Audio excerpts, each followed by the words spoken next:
So today we're going to talk about how to paraphrase, quote, and summarize using a passage from the article that you read yesterday. So this, I think, is the first paragraph. If you'd like to pause this and just read through it so you know what the page is about, you can do that. Otherwise, you can just keep going. So the first thing we're going to do is summarize. And so when we summarize an entire long passage. So I'm going to summarize the entire passage here. The first thing I want to do is I want to start off with my author and perhaps my article. So I'm going to write down, according to Alec McGillis, in an article entitled "The Students Left Behind by Remote Learning," and that's the sentence starter that I'm going to use for what I'm going to write next. So what I used was the sentence starters on the bottom of the worksheet that is referenced in Canvas. And this is what I came up with. So the part in red is the sentence starter, and then I use the following sentences to summarize that paragraph this way.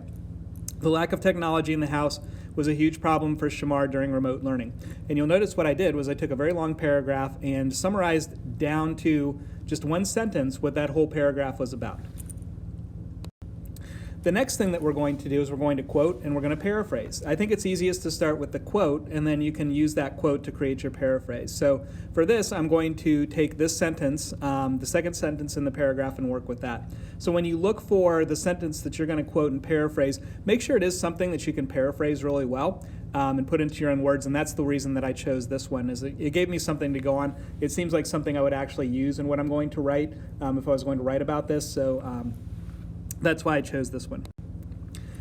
So for a direct quote for this one, this is what I'm going to choose. And I think with this, for a direct quote, it's always best to start with a quote, and then you can add your sentence stem at the beginning. So direct quote, remember, you're quoting exactly what the article says.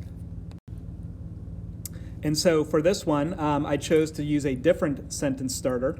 So I did Alec McGinnis writes and just puts that at the beginning. And now we've got this, and I think it's easy at this point to just turn this into a paraphrase by putting the part that's in quotes into your own words.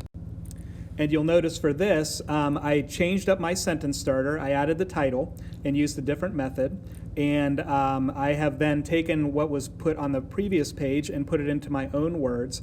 And what I did was I basically read through that quote and then just kind of thought about, okay, what did that say? Started to write, went back and checked to make sure I had it correct if I needed to.